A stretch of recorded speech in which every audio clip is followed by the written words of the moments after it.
Bonsoir, je suis très heureuse de vous retrouver dans Bienvenue en Ile-de-France, un Bienvenue en Ile-de-France spécial Noël ce soir. On va oublier tous nos problèmes, tous nos soucis, place à la magie, à l'esprit de Noël, à la féerie. Allez, je vous propose qu'on se retrouve tout de suite avec mes invités.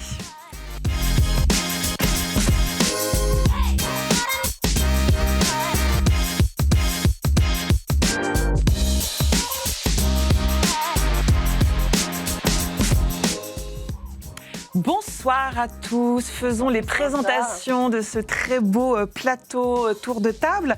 Sophie Arfan, vous êtes adjointe de la chef du département des publics pour le Centre des monuments nationaux. Chaque année, chaque fin d'année, les monuments nationaux s'animent, s'illuminent pour vivre la magie de Noël. Vous nous raconterez dans un instant ce que vous préparez, ce que vous proposez, bien évidemment, en Ile-de-France.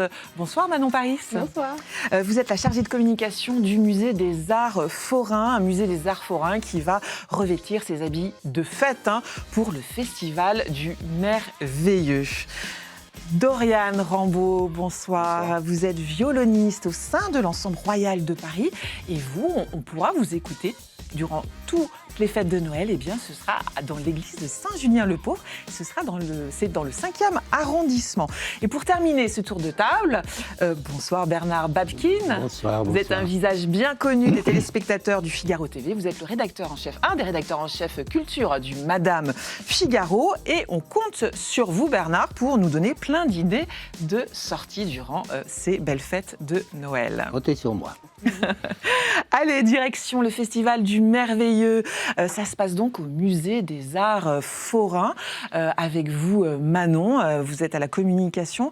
Rappelez-nous déjà, le Musée des Arts Forains, c'est une collection assez extraordinaire d'objets, de spectacles du 19e et du 20e siècle, c'est ça ? Exactement. On est un musée, d'ailleurs on s'appelle un musée spectacle, on est le seul musée spectacle de Paris. La collection a été créée par monsieur Jean-Paul Favant. Et le musée a été créé à la fin des années 80. Oui. Et c'est un musée dans lequel on a la chance de ne pas avoir ni de cartel pour expliquer ce que sont les objets, ni de vitrine. Donc on peut toucher les objets, on peut vivre l'expérience du musée vraiment en montant sur les objets. Les objets, ce sont des manèges, c'est ça, de chevaux de bois. C'est ça, mais pas que. On a des jeux, on a des frontons de manège, on a beaucoup de décorations d'art forain vraiment en tant que tel. D'ailleurs, la culture foraine a été inscrite très récemment au patrimoine de l'UNESCO, donc on est très fiers. Alors, il n'y a pas que nous qui avons fait ça, c'est toute la culture foraine de France et de Belgique. Mais en effet, il n'y a pas que des manèges. Il y a aussi des orgues, je crois, des jeux. Des orgues, des jeux, la musique. Et puis en fait, la fête foraine, c'est aussi les 5 sens. Quand on arrive sur une fête foraine, on en a plein les yeux, évidemment. Puis on peut toucher les choses, on mange des barbes à papa, on a les odeurs, la musique. C'est vraiment multisensoriel. Et donc le musée, et notamment le Festival du Merveilleux, l'est aussi. Oui, l'art forain, vous l'évoquiez, c'est un art à part entière, c'est ça, avec j'ai appris différentes écoles, c'est ça ? Oui, c'est ça. Alors, ce qui est... En fait, à l'époque, du 19e, 20e, les artistes forains faisaient des grandes écoles. Et il y a beaucoup d'ailleurs d'artistes forains qui sont passés, par exemple, de l'église, à faire des sculptures dans les églises, à la fête foraine, et vice-versa. Donc la culture foraine est vraiment extrêmement riche. Et on a la chance de pouvoir en conserver et en exposer une partie dans le musée. Et c'est l'œuvre d'un homme, c'est ça, qui a collectionné au fil du temps de nombreux objets qu'on peut voir dans ce merveilleux musée. Vous allez célébrer la 15e, c'est ça, édition du Festival du Merveilleux. Qu'est-ce que c'est le Festival du Merveilleux ? Alors, le Festival du Merveilleux, donc, c'est un festival qu'on a créé il y a 15 ans, en 2009. Enfin, en tout cas, c'est la 15e édition. Et c'est un moment assez unique dans l'année où on peut expérimenter le lieu d'une autre façon que dans les visites guidées habituelles toute l'année. Ici, par exemple, on va avoir une programmation de spectacles, une programmation haute en couleurs, où on va accueillir plein d'artistes sur scène.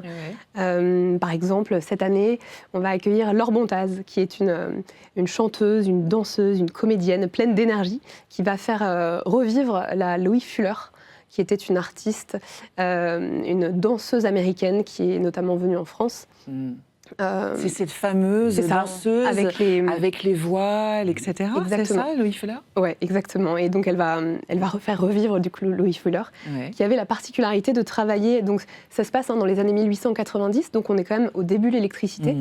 Et cette femme avait la particularité de savoir s'entourer de techniciens et en fait était projetée sur sa tunique assez fluide, très, très effervescente, des lumières, des couleurs pour créer un spectacle complètement unique pour l'époque. Donc, oui, c'était la pionnière même de la danse, moderne. Oui, une des pionnières. Elle était aux Folies Bergères, pas très loin d'ici. Exactement. Qu'est-ce qu'on va voir donc d'autre aussi au Festival du Merveilleux ? Je crois qu'il y a Sophie Edelstein. Oui, exactement. Sophie Edelstein, donc grande illusionniste. Donc je ne vais pas spoiler ses illusions, évidemment. Mais en effet, donc elle va faire de la grande illusion. Donc pourquoi pas faire léviter quelqu'un du public, couper quelqu'un en deux, qui sait ? Carrément. On verra. Je ne spoile pas. Il y a des dresseurs de bulles de savon, on m'a dit. Tout à fait. Dresseurs de bulles de savon. Moi aussi, j'ai appris ce que c'était cette année, du coup, qui va donc faire des sculptures en bulles, qui va enfermer les visiteurs dans les bulles, pourquoi pas. Je crois qu'il y a même une parade aussi. Vous parliez des fameux 500 qui sont sollicités. Ce sera le cas encore au Festival du Merveilleux. La parade qu'on a à nouveau chaque année, qui est par la compagnie Demain on change tout, qui va... Beaucoup de nos spectacles sont participatifs. Sophie Edelstein, la parade, le dresseur de bulles. Donc très amusant. On a aussi le grand retour de Ibrahim Hassan, qui est un danseur qui va nous faire une danse de Tanoura, donc qui est une danse égyptienne, que les visiteurs adorent et nous redemandent chaque année. Donc chaque année, on le reprogramme pour le plus grand plaisir. Qu'est-ce qu'elle a de particulière, cette danse, Alors, j'ai peur que la décrire soit futile, parce que c'est vraiment un spectacle extrêmement visuel, mais un petit peu à la manière des derviches tourneurs qui tournent. C'est un peu hypnotique, en fait. C'est complètement hypnotique. Il a une tunique qui est absolument magnifique, très lourde d'ailleurs, avec plein de LED. C'est magnifique, c'est à voir en vrai. Il y a des objets aussi que vous allez sortir, qui sont tout à fait particuliers de vos réserves, des trésors, c'est ça qu'on pourra voir. Complètement. Alors en plus de la collection qui est dans le musée habituellement, on a sorti pour ce festival une partie de nos costumes. En fait, on a racheté il y a quelques années une grande partie de la collection d'Hélène Martini, qui était la dernière directrice des Folies Bergères. Et donc, on a à peu près 400 costumes en réserve. On en a sorti quelques-uns des plus beaux, des plus plumeux et pailletés. C'est ceux qu'on voit là, à l'image, par exemple ? Exactement. Ça, ce sont 3 costumes de clowns qui sont splendides. Et donc, on va les exposer dans nos salles. On a 12 points d'exposition où les visiteurs pourront, du coup, admirer cette collection qui est Il y aura la coiffe, je crois, de Joséphine Baker, la grande Joséphine qu'on adore tous, non ? Oui, complètement. Alors cette coiffe, elle l'a portée lors d'un de ses derniers spectacles à New York. Voilà, c'est pas une petite coiffe. Non, elle est assez monumentale. Très lourde à porter. Vous l'avez testée ? Alors moi non, mais des collègues oui. Je crois que ça pèse au moins 8 ou 10 kilos. 8 ou 10 kilos sur la tête. C'est énorme. Beaucoup d'autruches. Oui, c'est ça, j'allais dire, c'est des plumes d'autruche, non ? Et celle-ci, en l'occurrence, elle est systématiquement dans nos salles. Mais là, donc, elle est encore plus mise en valeur pour ce festival dont la coloration, c'est les costumes de scène. Alors, le Festival du Merveilleux, ça démarre le 26 décembre, juste après Noël, jusqu'à la fin des vacances scolaires, donc le 4 janvier 2026. Bon, il faut plutôt réserver sa visite ? Oui, je conseille de réserver ses billets en avance, puisque on peut accueillir pas mal de personnes sur place, et pour être sûr de s'assurer une place. Et on peut grignoter sur place ? On peut grignoter sur place, on a des food trucks dans la cour, donc c'est de la restauration légère. Mais c'est très sympa, on a des options végétariennes aussi. Vous êtes allé, vous, Bernard ? Oui, moi, vous connaissez le musée des Arts Forains ? Oui, j'y suis allé et je regrette parce que j'y vais pas assez souvent. Parce que alors merveilleux, ça colle bien, le nom merveilleux. Moi, j'ai une petite question très perso. Quand j'étais petit, j'adorais, il y avait des chevaux de bois qui étaient en bois encore à l'époque. Donc, et moi, je n'aimais même pas monter sur les chevaux, je voulais monter, il y avait un cochon. Et je voulais monter sur le cochon. Est-ce que je retrouve le cochon ? Oui. Il est là, il vous attend. Il vous attend. Ah mais moi, c'était un bonheur de monter sur un cochon, je trouvais ça formidable. On a des cochons, mais ils sont tellement beaux qu'on ne les a pas mis sur les manèges, on les a mis bon à goût, côté. Mais oui, mais bien sûr. Il y a un sculpteur d'art forain, alors j'ai oublié son nom, mais qui a fait énormément de sujets de manège cochon. C'était sa passion. Et donc c'est un lieu magique. Hein, ça a l'air magique et merveilleux. Ouais. Moi aussi, j'avoue, je ne le connais pas encore. Je vais vite. Vous le connaissez, vous, Sophie? Vous y êtes allée? Bien sûr. J'y suis allée en famille, j'y suis retournée. Parce que je trouve que c'est tellement agréable pendant les vacances de Noël d'avoir des endroits comme ça où on retrouve cette magie de Noël. Et je trouve que vraiment, Musée des Arts Forains, c'est magique pour ça. Rien que les lumières. Enfin, moi, j'adore y aller un peu quand la nuit tombe. Et là, toutes les lumières sont allumées et on ne sait plus où on est. Et c'est... nos équipes techniques, en plus, on fait vraiment un travail formidable cette année, toutes les années. Mais cette année encore plus avec les lumières. Allez, Sophia Arfin, on passe à vous maintenant. Vous êtes, vous, aux monuments nationaux, au centre des monuments nationaux. Vous mettez à l'honneur, durant ces fêtes, les contes. Ça a démarré depuis 3 jours, le 20 décembre. Ça se passe dans toute la France, c'est ça? Oui. C'est l'idée, le Centre des monuments nationaux, on représente à peu près 110 monuments sur toute la France. Oui. Dans toutes les régions. Et l'idée de cette opération, c'est un peu ce que je disais pour le Musée des Arts Forains, c'est une période où on a envie de faire des activités tous ensemble, plusieurs générations, avec nos amis, ou en tout cas trouver quelque chose à faire et être toujours un peu dans cette magie de Noël et pas casser cette ambiance. Donc à ce moment-là, dans nos monuments, on retrouve des activités à faire tous ensemble. Alors, on s'appelle Bienvenue en Île-de-France, on est une émission Paris-Île-de-France, donc évidemment, on veut savoir ce qui se passe en Île-de-France. Il y a des moments forts, notamment à la basilique de Saint-Denis, un spectacle. Tout à fait, il y a plusieurs choses qui sont présentées, mais c'était le spectacle conté dont on avait envie de parler. Ça s'appelle Farce et magie. Donc on reste dans l'univers et c'est vraiment une petite pièce contée sur un peu qui revisite les fabliaux du Moyen-Âge, mais voilà, actualisée. Et l'idée, c'est que c'est vraiment un spectacle à partir de 5 ans et on vient le voir et je pense que même quand on en a 12, on rit pas mal. Même plus. Mais plus, évidemment. Même plus, on espère bien. Mais on vous attend sur toutes nos programmations. Et puis alors, le Moyen-Âge, donc vous parliez du Moyen-Âge, c'est le choix qui a été fait à la basilique de Saint-Denis. Moyen-Âge qu'on va retrouver à Paris parce qu'il y aura un spectacle, des contes aussi à la conciergerie dans cette période du Moyen-Âge. C'est vrai qu'elle est quand même pas mal propice à la fantaisie, à l'imagination. C'est quelque chose qui attire beaucoup. La conciergerie, on l'associe souvent à la partie prison. Mais ça a été un palais médiéval, un des premiers palais médiévaux. Très austère quand même, la conciergerie, non? Il y a beaucoup d'expos aussi à la conciergerie, oui.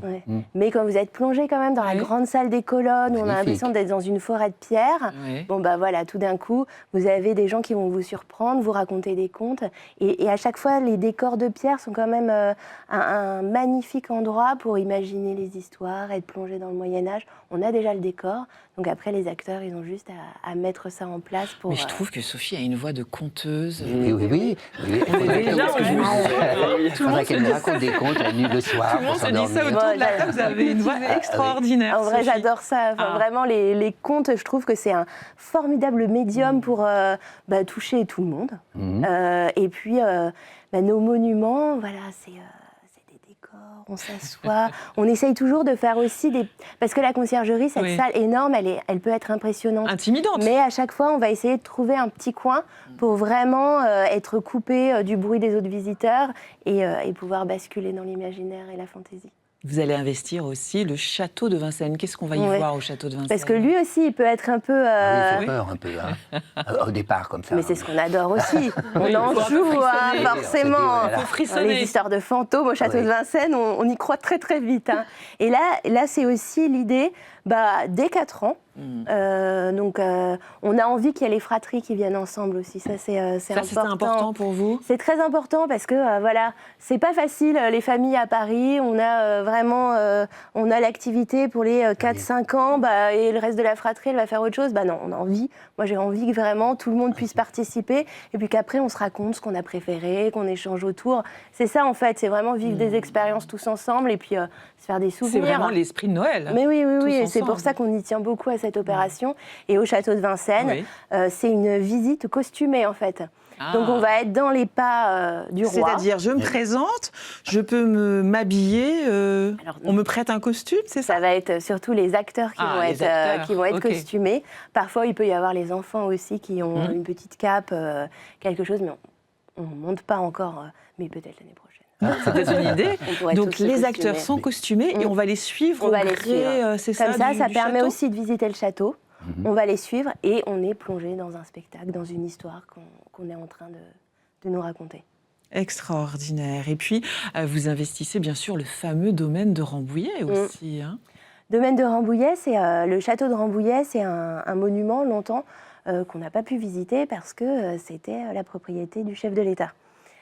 Aujourd'hui, l'État l'ouvre à la visite. C'est le Centre des monuments nationaux qui s'en occupe totalement. Donc on revoit les parcours de visite, etc.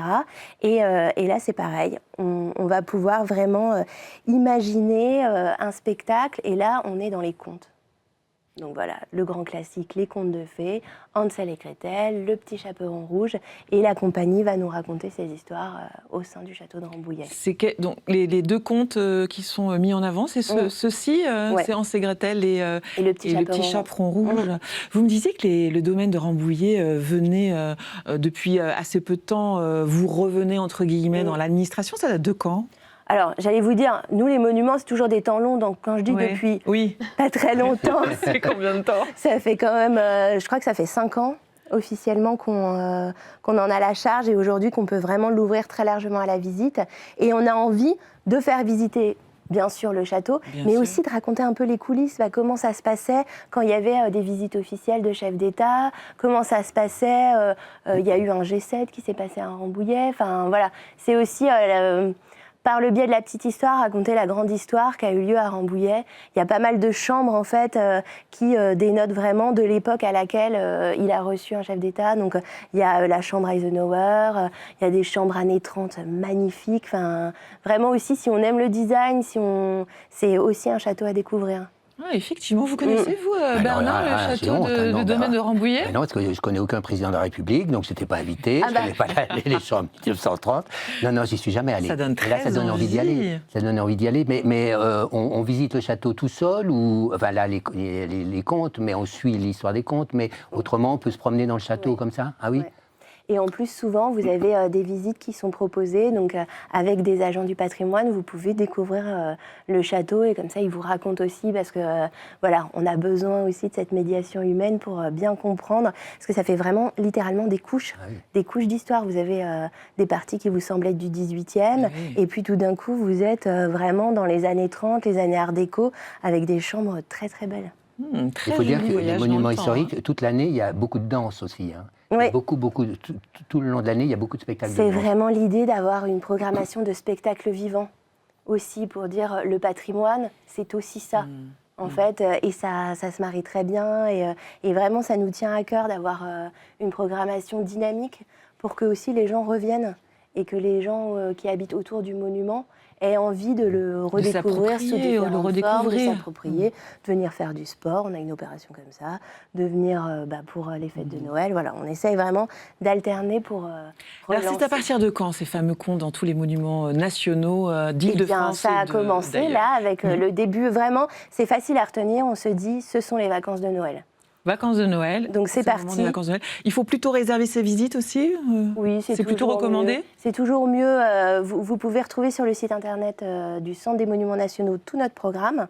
Et là, vous verrez souvent, on invite à réserver. Comme ça, on est sûr de ne pas se présenter pour rien. Quel est votre conte préféré, vous, Sophie? Vous diriez?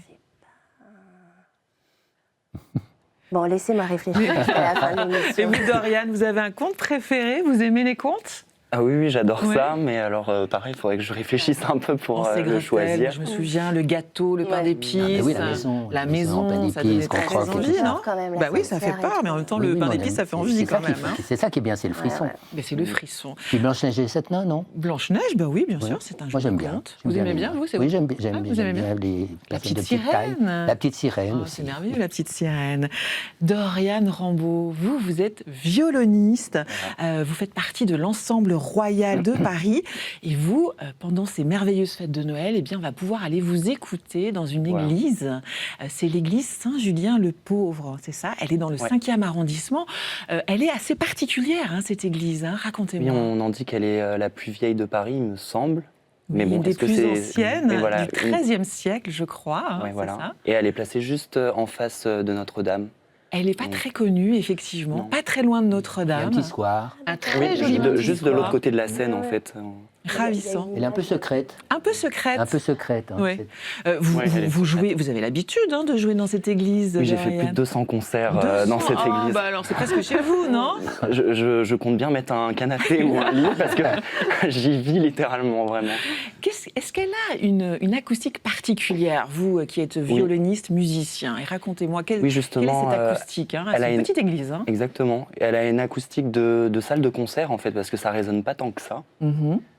Contrairement aux églises habituellement où le son tourne et finalement c'est un peu désagréable finalement pour l'auditeur. Et dans cette église, pas du tout.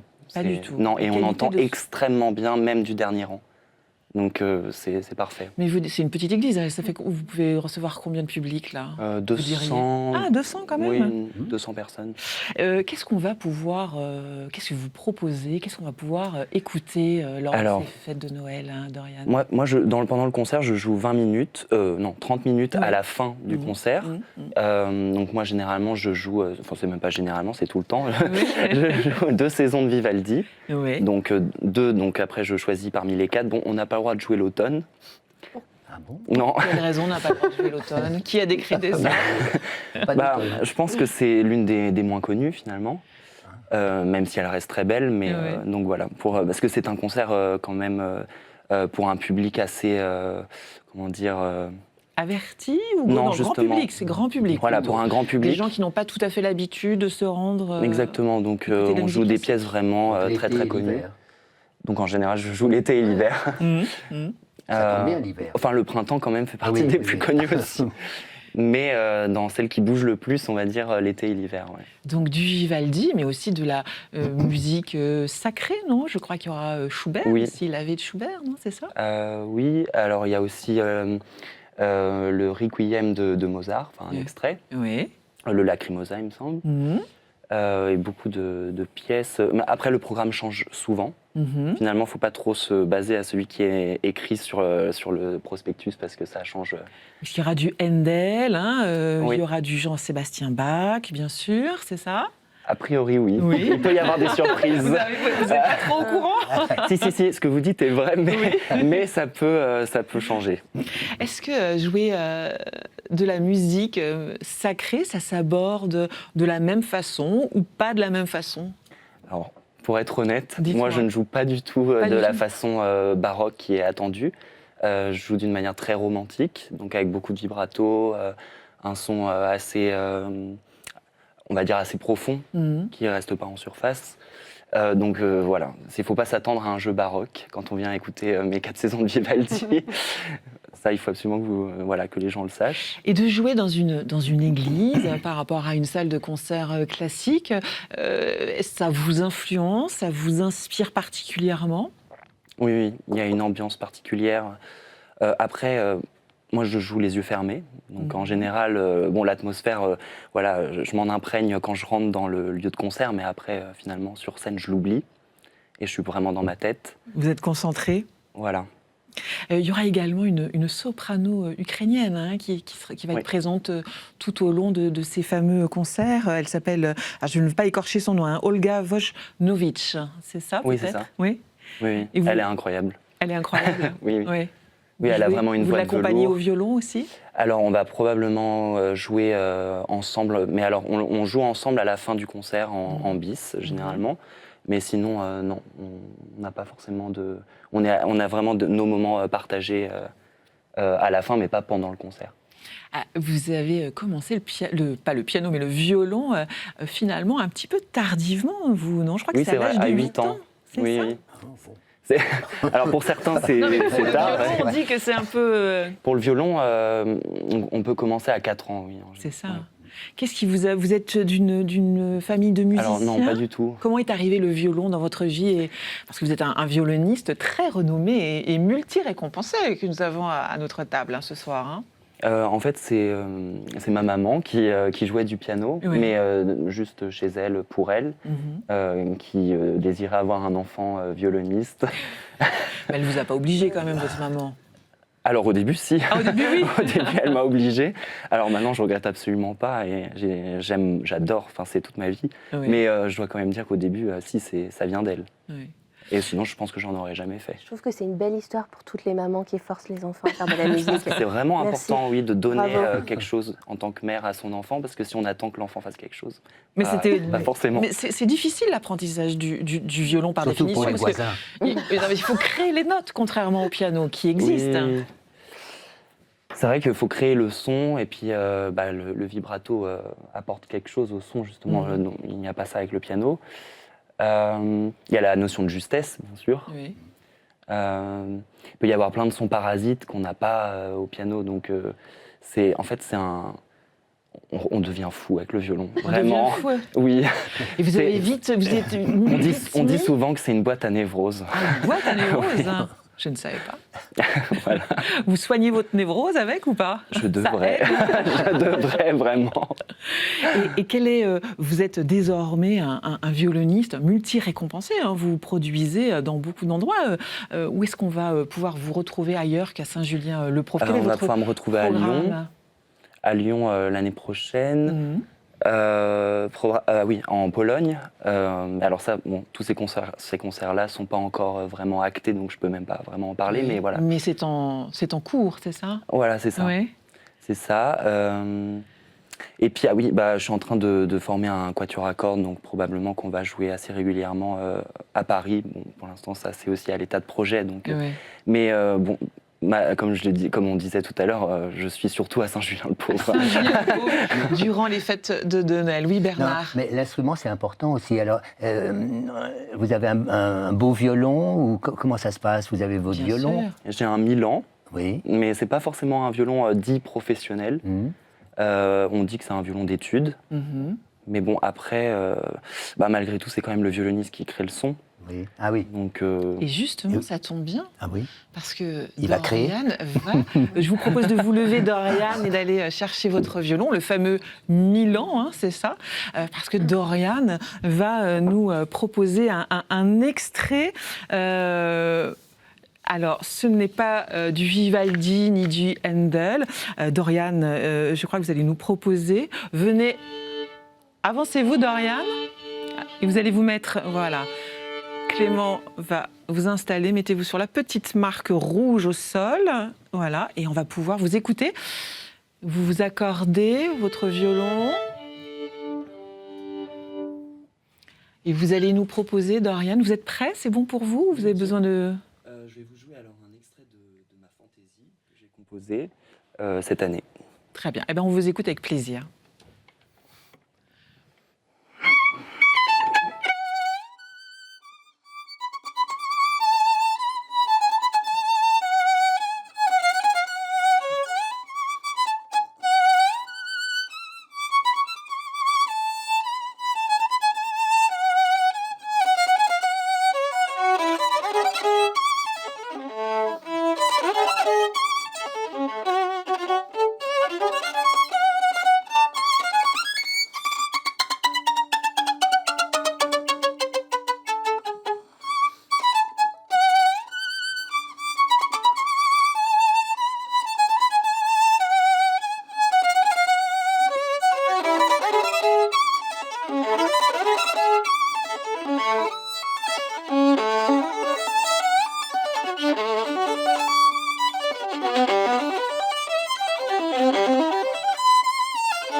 Merci, Dorian. Je vous laisse vous réinstaller tranquillement. Je rappelle que ce que vous nous avez proposé, c'était je vous laisse vous asseoir tranquillement, un extrait de C'était une œuvre personnelle, hein, Oui, c'est ça. De votre fantaisie, c'est ça vous avez Oui, dit c'est ça, c'est une fantaisie pour violon et ensemble à cordes. Merci de nous avoir offert ce joli moment. Et puis, je le rappelle, on vous entend, on peut aller vous écouter à l'église Saint-Julien-le-Pauvre dans le 5e arrondissement de Paris.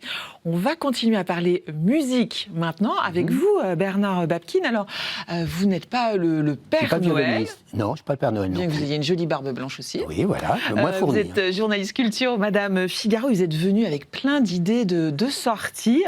On va commencer par les comédies musicales. Oui. Il y en a pas mal à Paris et des très, très, très chouettes. Il y en a beaucoup et on ne peut plus dire maintenant, les Français étaient frileux un peu sur les comédies musicales il y a quelques années, encore il y a 10 ans. Et là, maintenant, il y a une compétition, parce qu'il y a une dizaine de comédies musicales à Paris, et puis en province aussi, il y a un peu de partout. Et il y a du public, et vraiment, les gens sont contents. Et on ne peut plus dire non plus, parce que c'est souvent des productions françaises maintenant. Il y a eu la période où on faisait venir des comédies musicales de Londres, plutôt de Londres. Oui, les Anglais, les Américains étaient toujours un peu en avance par rapport à nous. Voilà, en tout cas sur les comédies musicales, peut-être pas sur tout, mais en tout cas sur les comédies musicales, ils étaient en avance sur nous. Mais là, maintenant, c'est des productions françaises, avec des chanteurs, des danseurs français, des metteurs en scène français. Donc c'est un boom de la comédie musicale. Donc il y en a beaucoup. Alors, et, la hotte est pleine. Alors, qu'est-ce que vous nous recommandez? On prend nos tickets pour quel spectacle? Si on commençait par La Cage aux Folles. La Cage aux Folles au Châtelet, le théâtre est magnifique déjà, bonne sonorité, il y a un orchestre. Un orchestre, et La Cage aux Folles, c'est Laurent Lafitte qui rêvait de jouer ça depuis qu'il est pas tout petit, mais depuis très longtemps, depuis qu'il avait vu le film. Il a quitté la comédie française un petit peu aussi pour pouvoir vivre ses nouvelles aventures, et en tout cas La Cage aux Folles. Donc là, il faut oublier faut pas oublier la pièce, parce que c'est quand même l'histoire de la pièce. La pièce ou le film, parce alors la pièce ou le film qui est arrivé après, mais la pièce de Poiret, jouée avec Michel Serrault, bien sûr, qui est devenu archi-célèbre. Elle est devenue surtout archi-célèbre parce qu'il n'y a jamais eu de captation totale de la pièce, donc on vit sur un fantasme un peu. On voit une petite scène, la scène de la biscotte, on l'a vu 1000 fois, mais après le reste, on ne sait pas trop ce qui se passe. Et la comédie musicale américaine est née après, et là on voit tout ce qu'on ne voit pas dans la pièce, c'est-à-dire qu'on voit tout ce qui se passe dans les coulisses et sur la scène de cette fameuse Cage aux Folles qui est un cabaret des années 70 à Saint-Tropez. Donc là il y a un décor fabuleux, et c'est toujours agréable au théâtre de voir ce qui se passe dans les coulisses, parce qu'on voit les danseurs, danseuses, c'est des danseurs qui sont filles, qui se préparent, et puis après il y a le grand escalier, comme aux Folies Bergères. C'est un mélange, un peu la comédie musicale, c'est un mélange un peu de cabaret à la française, de grandes revues façon Folies Bergères ou le Casino de Paris. Donc il y a le grand escalier. Et puis il y a cette histoire qui est à la fois aussi assez... parce qu'on a beaucoup décrié La Cage aux Folles en disant qu'on se moquait, mais on ne se moque pas du tout. On met en lumière, on met en valeur, en fait, des minorités, un peu, voilà. Et aujourd'hui, on le voit avec le phénomène des drag queens, les gens sont friands de ce genre de choses. Donc là, on retourne dans les années 70, donc il y a ces fameuses Cages aux Folles, avec des chansons formidables, qui ne sont pas évidemment ni dans le film, ni dans la pièce, des chansons formidables qui disent il faut vivre comme on a envie de vivre. Et puis, on s'en fiche un peu du regard des autres. Il faut vivre ce qu'on est à l'intérieur de soi. Et puis, il y a le final, comme ça, où on chante tous. Alors, il est crédible, Laurent Lafitte, parce que c'est un très, très bon acteur. Mais là, il faut chanter. Là, il faut chanter. Il faut peut-être descendre un escalier. Ah ben oui, il le descend, il le monte, il le descend, il le monte. C'est une autre affaire, quand avec même. des chaussures à talons. Il le fait très bien. Il a des plumes aussi, comme notre ami Joséphine. Sur la tête. Donc, il le fait très, très bien. Parce que je crois qu'il aime ça depuis longtemps. Il a très envie de ça depuis très longtemps. Il avait très envie. Il chante depuis longtemps. Et je crois qu'il a fait même à Londres, un moment, une année d'école de comédie musicale. Et là, du coup, il se débrouille très bien parce que c'est un meneur de revue incroyable. Le rôle est assez drôle et assez tendre aussi. C'est parce qu'il défend quand même. Il défend il y a une belle chanson qui s'appelle Mascara où il se maquille et il dit mais qu'est-ce qu'il y a sous le maquillage? Et puis qui je suis quand j'ai enlevé mon maquillage? Donc c'est à la fois drôle et puis une réflexion aussi. Alors il n'y a pas que La Cage aux Folles, il y a les Demoiselles de Rochefort aussi. Demoiselles de Rochefort, c'est fantastique. Moi, j'y suis allée aussi. Alors, j'ai adoré. Ça, on adore Je les recommande à tout le monde. Et tout tout le monde, alors on connaît les chansons, on a l'impression de les connaître par cœur, mais on ne pourrait pas les chanter, parce que c'est quand même très très difficile. Hein. Je parle à un spécialiste de la musique, c'est difficile. Une musique écrite par Michel Legrand. Michel Legrand. Moi, je ne chante pas. Non, oui, ça doit être mais avec l'oreille, donc c'est difficile à chanter. Là, les deux chanteuses, les deux sœurs jumelles, elles chantent, plutôt du côté du lyrique, elles viennent de l'opéra, donc ça transporte un peu la comédie musicale du côté du lyrique. Il y a un décor qui se transforme, c'est fabuleux. C'est très Broadway sur scène aussi. Hein. Il y a un numéro de claquettes. Pour le numéro de claquettes, il faut y aller. Puis l'histoire est assez étrange quand même, est assez douce. Il y a cette mère qui élève ses deux filles toute seule, très moderne, très moderne, d'un père inconnu. On va voir après qui est le père. Il y a quand même un monsieur un peu bizarre qui assassine les dames aussi. Voilà, donc il y a des... C'est un Dutroux avec un Z. Oui, dans une comédie musicale, ça fait drôle.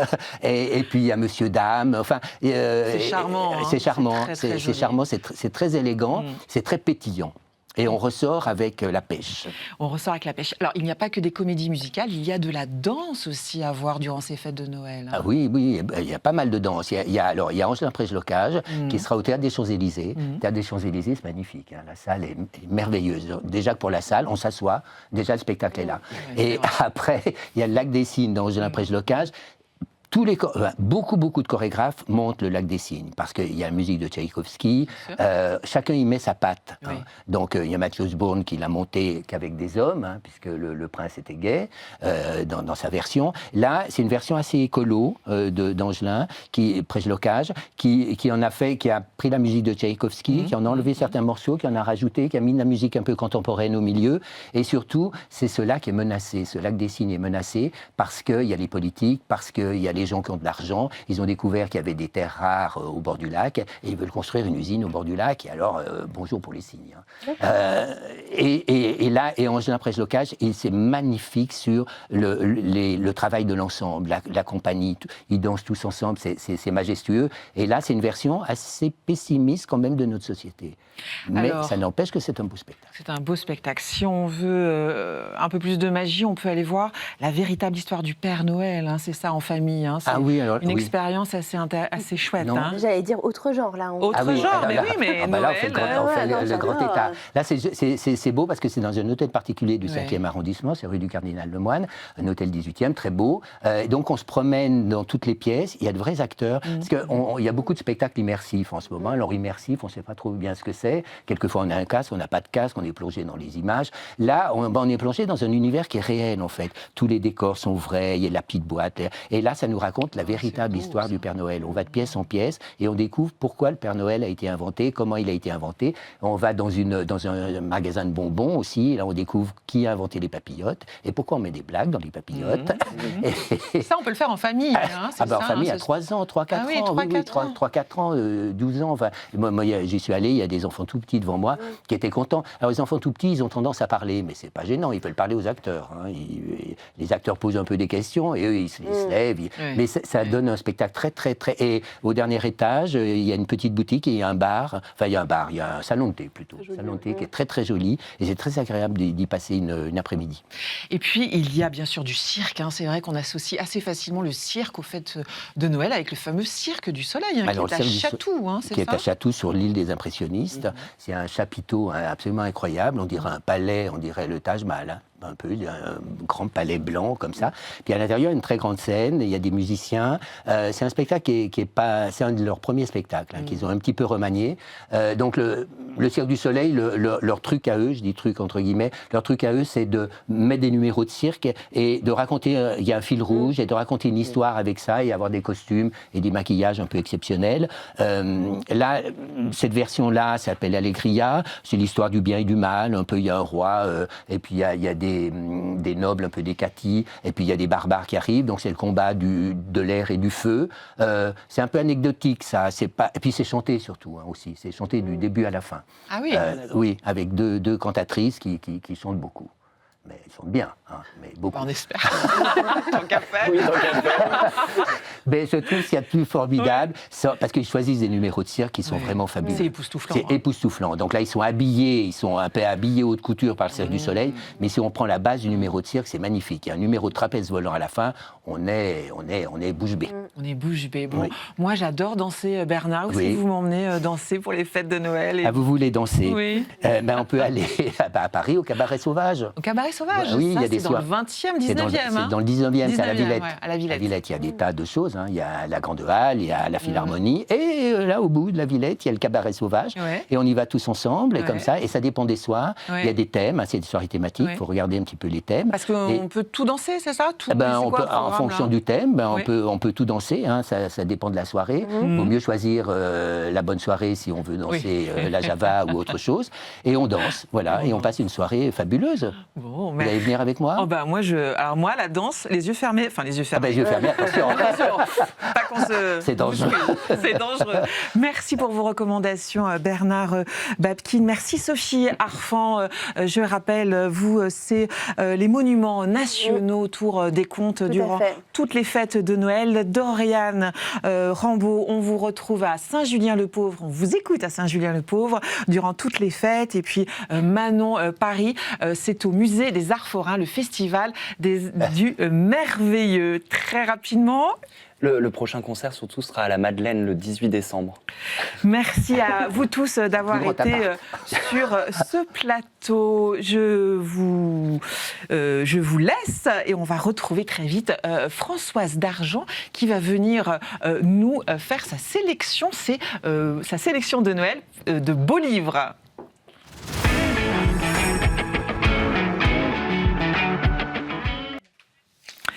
Allez, je vous accueille, Françoise Dargent, alors que nos chers invités nous quittent.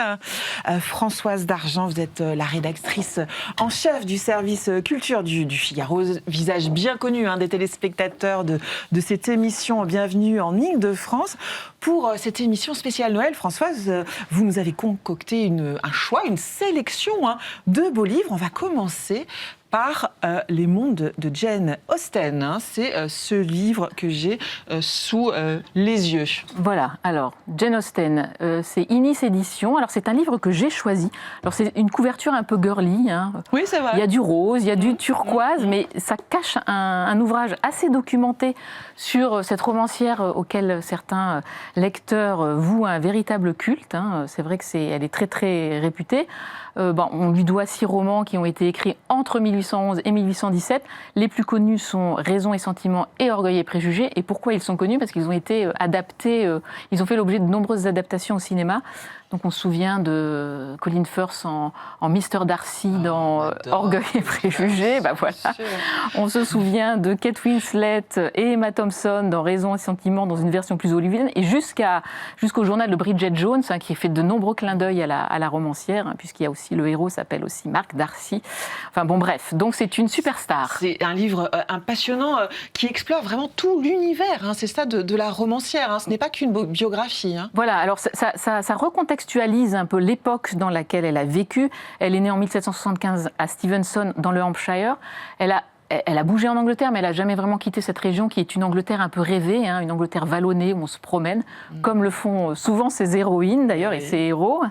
Donc ce n'est pas une biographie au sens rigoureux du terme, ça raconte l'époque georgienne, c'est le roman georgien. Elle est restée à la postérité parce que, comme je vous le disais, il y a quand même eu pas mal après sa mort plutôt. Elle était née dans une famille de l'aristocratie foncière, mais sans titre de noblesse. C'est ces Anglais qui, pour les femmes anglaises à l'époque, elles ne pouvaient pas travailler, elles devaient chercher un mari. Elle ne l'a pas trouvé. Alors heureusement, son frère l'a accueillie dans la maison avec sa sœur et sa mère, et elle a pu écrire ses romans. Elle raconte c'est un roman très psychologique parce qu'elle raconte un peu cette angoisse de la dégringolade sociale. Ces héroïnes sont marquées par ça. Donc c'est plus profond que ce qu'il n'y paraît. Et c'est ce que ce livre rappelle. L'autrice le dit. Elle connaît très bien l'époque. Donc souvent aujourd'hui, on se dit Jane Austen, c'est de la romance un peu facile, et or non, là... Oui, et puis Jane Austen, c'est avant Flaubert, avant Maupassant. Voilà, tout à fait. Elle raconte, on revient à ça, et c'est vrai que ça recontextualise bien.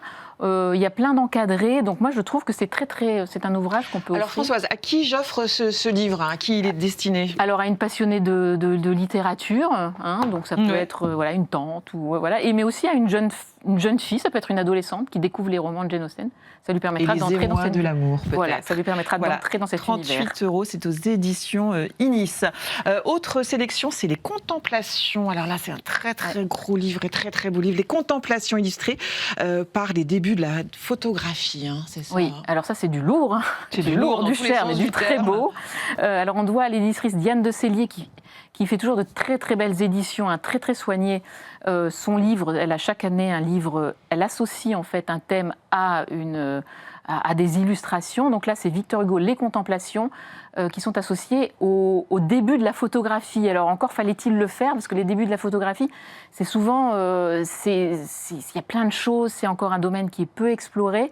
Elle s'est entourée de deux spécialistes pour ce livre, qui sont Hélène Aurin-Pascali, une historienne de l'art, qui est allée dénicher des photos dans toutes les collections, les grandes collections françaises, anglaises, américaines.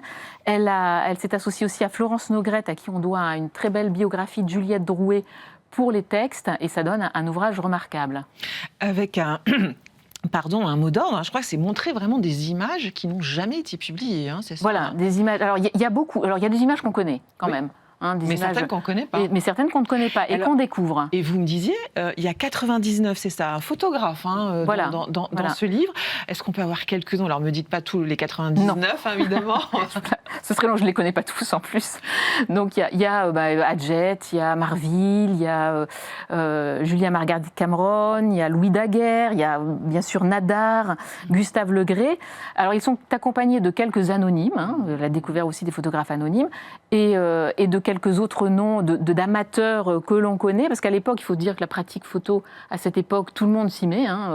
Donc, on a aussi, par exemple, Zola qui possédait 10 appareils photo. 10 appareils voilà, photo, donc il y a 2 photos de Zola qui illustrent ce beau livre. Il y a Lewis Carroll aussi qui pratiquait la photographie. Donc, il y a une photographie, sa poupée, qui illustre le poème L'Enfance. Donc voilà, c'est très très beau, c'est très émouvant aussi, parce que les Contemplations, il faut rappeler que le livre 4, Pao Kamehameha, est dédié parle de Léopoldine, de sa fille disparue. Donc ce sont des poèmes qui sont quand même très chargés en émotions. Et je trouve que la correspondance avec la photographie, qui est une photographie aussi un peu fragile, dont les teintes quelquefois ont un peu disparu, sont un peu fanées, ça fonctionne, mais vraiment très très bien. Ça semble très émouvant et très très très très très très beau. Autre sélection que vous avez faite, François, c'est l'art moderne des pays scandinaves, c'est ça? Oui, c'est ça. Alors l'art, le livre d'art est un peu un marronnier sous le sapin, on va dire. C'est un peu le grand classique. Voilà. Alors moi je voulais sortir de la énième monographie sur Matisse ou sur Picasso. Il y en a de très bonnes qui sont publiées aussi en cette fin d'année. Mais là, effectivement, c'est une somme sur les pays scandinaves qu'on associe souvent un peu à tort. On les met un peu tous dans le même panier. Or, ils sont très... les connaît pas bien, c'est pour ça. Voilà. Or, ils sont très différents. Ils sont liés les uns aux autres par une histoire complexe. Et donc, voilà pourquoi j'ai choisi cet ouvrage-là. Il est signé Serge Fauchereau. C'est aux éditions Flammarion. Qui est ce Serge Fauchereau ? Alors il a été commissaire de nombreuses expositions, notamment au Centre Pompidou. On lui doit les grosses expositions Paris-Berlin ou Paris-Moscou. Il a aussi écrit beaucoup de livres. Donc il a une vision un peu encyclopédique, ce qui est assez intéressant, je trouve, de lier justement ces pays. Alors on reconnaît, il y a les superstars, Munch par exemple. On connaît aussi des noms, on connaît Hammershøi. Il y avait une exposition il n'y a pas longtemps au Petit Palais. Voilà, le Danois. On connaît Christian Grog, Harriet Becker, les Norvégiens, Anders Zorn, Karl Larsson, Ima Alcliffe, les Suédois. Ils ont fait l'objet d'expositions qui marchent bien. Il faut dire que ça attire. Il y a un Finlandais à l'heure actuelle au Petit Palais qui marche très très bien. Il y a un Finlandais et c'est vrai qu'ils ont une manière de peindre la nature qui est assez particulière. Donc voilà, il parle de ces artistes que l'on connaît, d'autres que l'on connaît moins, et il les met en perspective. Il raconte aussi toute cette émulation qui avait lieu à l'époque. Allez, on passe à un incontournable, forcément, c'est le livre des 200 ans du Figaro, c'est notre anniversaire, nos 200 ans, une plongée de 2 siècles, c'est ça, voilà, dans l'histoire politique, littéraire et culturelle de ce cher Figaro. Voilà, alors un bicentenaire, c'est Étienne de Montetti, le directeur du Figaro littéraire, qui est qui a plongé dans les archives du Figaro qui sont d'une richesse incroyable. Les archives de notre vieux journal, ça commence en janvier 1826 avec 4 pages hebdomadaires créées par Maurice Alloy et Étienne Arago, le frère de l'astronome. Alors au départ, il n'y a pas de politique. Oui. C'est uniquement littéraire et artistique. Les débuts sont assez difficiles, un peu chaotiques. Ça paraît, ça disparaît, ça reparaît. Il faut attendre Hippolyte de Villemessant qui devient, on l'avait surnommé le Citizen Kane du Second Empire, donc ça vous pose un personnage. Et c'est à partir de là que le Figaro devient un journal qui compte. Alors ce qui est intéressant, c'est qu'il y a l'histoire du Figaro, mais elle suit l'histoire de ces 200 ans qui s'écoulent. On a c'est entrecoupé d'articles d'époque qui sont reproduits. Donc, qui dit grand article, donc on a des grands thèmes, dit aussi grandes plumes, parce que le Figaro se distingue par ses grandes plumes. Donc voilà, on a énormément on a Théophile Gautier, Marcel Proust, Zola, Colette, Kessel, les dessinateurs, Carandache, Faisan. On revit, on voit le premier entretien photographique jamais proposé dans la presse française, c'est le général Boulanger photographié par Nadar. On revit l'affaire Dreyfus, on suit l'assassinat de Gaston Calmette, le directeur du Figaro qui a été assassiné. Bref, c'est passionnant, c'est très très richement illustré. Donc, et ça s'adresse à tout le monde. Et ça s'adresse à tout le monde. Alors, à un lecteur du Figaro, mais pas que.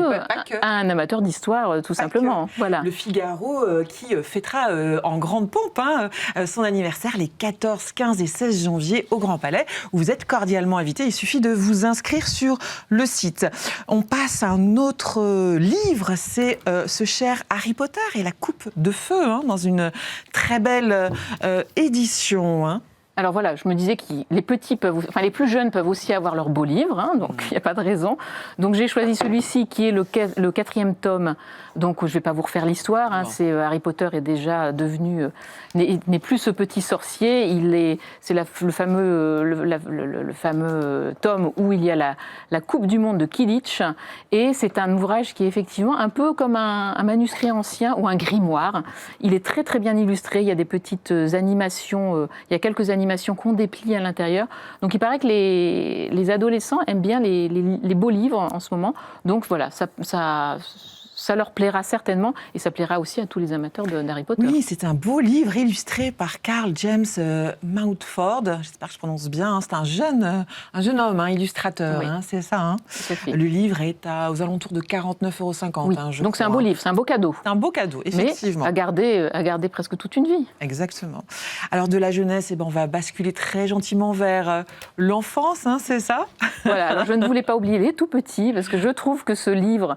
Alors, c'est peut-être pas un beau livre au sens, comme les autres, mais c'est un livre très ingénieux pour les tout petits. Alors il est cartonné, donc il conviendra très bien aux petites mains qui, en général, souvent sont vives. C'est Mes chansons à l'infini. Donc le principe est simple. On appuie sur une petite puce et il y a une comptine le livre, voilà. Voilà, donc le crocodile, le rock'n'roll des gallinacés, plein de comptines, et l'ingéniosité de ce livre qui a été présenté au salon de Montreuil, le salon du livre jeunesse, c'est que l'éditeur propose de le recharger avec un fil USB. Et on n'a plus les piles qui faisaient que ces livres, au bout d'un moment, périclitaient et restaient dans un coin puisqu'ils ne fonctionnaient plus. Là, il peut fonctionner à l'infini, on va dire. Donc ça, c'est la grande nouveauté. Voilà. Et vous me dites, c'est les seuls à proposer cette technologie, cette technologie, avec un petit port USB. Donc ça, tous les parents l'ont avec leur téléphone portable. Il suffit de le rebrancher quand il est à plat, parce que les enfants répètent souvent, donc ces livres-là se déchargent très vite. Et avant, effectivement, avec le système des piles, on ne changeait jamais les piles de ces livres-là. Donc, ils finissaient oubliés dans un coin de la chambre. Et là, on pourra le réutiliser à l'envi pour les enfants, pour les petits frères, les petites sœurs après qui viendront. Donc, c'est un joli petit cadeau à offrir à des enfants tout petits. Je crois que vous n'avez oublié absolument personne dans votre sélection, Françoise Dargent. Merci pour cette belle sélection de Noël. Il est temps de nous quitter. Toute l'équipe de Bienvenue en Ile-de-France se joint à moi pour vous souhaiter souhaiter un très très joyeux Noël et de très belles fêtes de fin d'année. Mention spéciale à Alban Bock pour l'édition de cette émission et à Alice Bluzet à la programmation. Joyeux Noël à tous. Joyeux Noël, Françoise. Merci, joyeux Noël à tous. Et à très vite. À vous.